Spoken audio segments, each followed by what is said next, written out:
Alan, how did they sell the 22nd Amendment? Was it that we're America and we're not going to have a dictator? Because I've heard a lot of people say that if we're in a true democracy and the people want someone to serve for 8, 12, 16 years, then the spirit of democracy is that they shouldn't have that limitation put by other people. So I'm just kind of curious how they got that through and what do you make of that argument? Sure, I think it's a strong argument. Look, Winston Churchill was the great savior of Great Britain during the Second World War. What happens immediately after the Second World War? He gets thrown out of office by a nobody who gets elected because of unemployment problems. On the other hand, the former prime ministers of Germany and the current prime minister of Israel get elected over and over and over again, and there's nothing undemocratic about that. In Netanyahu's case, of course, he was elected, then he was unelected, then he was elected, then he was unelected, and who knows whether he'll be elected again. But why not let the people make those decisions? I don't think that multi-term executives are inconsistent with democracy if the elections are fair and open. If the elections are like the ones that occurred in Venezuela, that's different, obviously. But even a one-term president elected Venezuela style or Cuba style or Russian style or Iran style, that's not consistent with democracy. So as the great Judge Learned Hand once said, democracy isn't dependent so much on the law as what exists in the hearts and minds of the citizens. And that's true, but amendments and law can help promote democracy. And I think the framers of the 22nd Amendment felt that there was a risk that the next person running for a third or fourth term won't be Franklin Delano Roosevelt. He'll be more like Stalin or Hitler, and we have to prevent that through law. So that was the debate. It was very much influenced by Roosevelt's term in office. Okay. All right. Well, now let's dive into the loopholes. And you said that's kind of why lawyers exist, because it is all about the loopholes. And like you said, you would assign this to your students. And so let's talk about what the 22nd Amendment says can and can't happen, and what are the ways around it, because you can get pretty creative. Peter Thiel took $500,000 and turned it into $1 billion using the exact same techniques we're using inside the investment club. He met a CEO, his name was Zuckerberg. He pitched him the deal and he said, okay, I'll give you $500,000. Mark went public and sold the shares to people like you. Well, what happened to Peter? Well, he exited and got a 2,300x return. The wealthy invest in early stage companies, folks. The public markets are for suckers. It's a rigged game. By the way, this happens in crypto as well. It's called pre-sale tokens. This is Solana. Does anybody know this chain? They sold pre-sale tokens for 4 cents. And you can see the date on there, April 5th, 2018. Look at Solana today, folks. That thing's up over 1,000x. The media and Wall Street and all these hype people get you to buy the top. Meanwhile, they put their clients in at the bottom and they use you for liquidity to make their clients rich. You can play this same game. You just have to have the financial education and the deal flow. That's it. Yeah. Well, let me tell you first what won't happen. Nobody's going to run for a third term. There are all kinds of barriers to that because states determine who's on the ballot.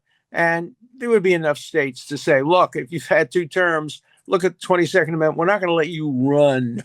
But there are many ways in which that can be circumvented. Let me give you a potential example.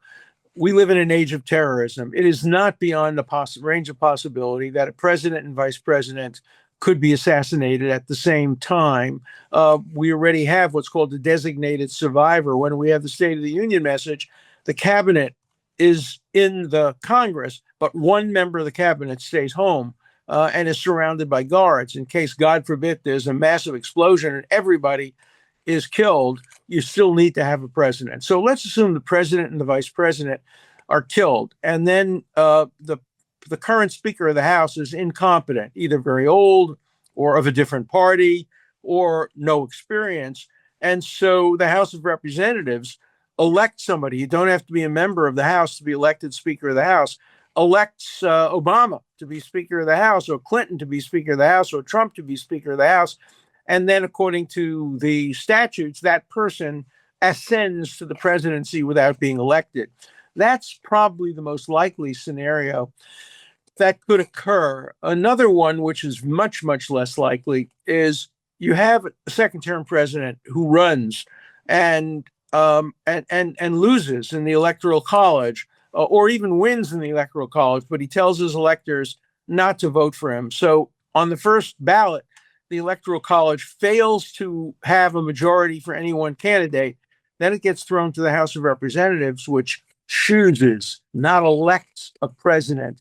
And we've had that happen in the past, where the House of Representatives, Jefferson, others, were chosen to become president by the House of Representatives rather than the Electoral College. In my book, I catalog a series of possible ways. They're thought experiments.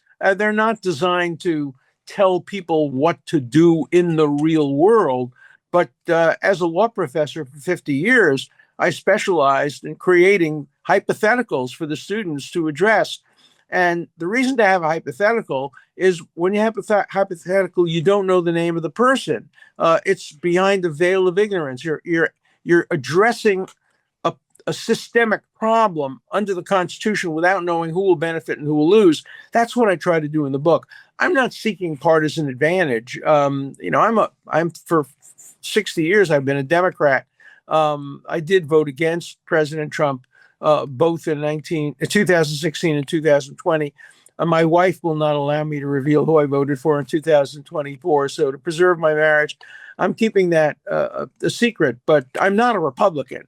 I'm not a partisan.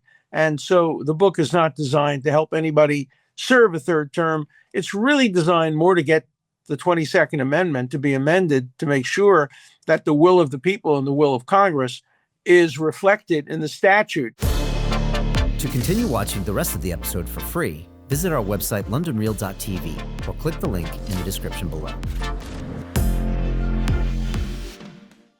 Hi, it's Brian Rose from London Real. You probably know that we've just recently been re-platformed on YouTube after 25 months completely in the dark.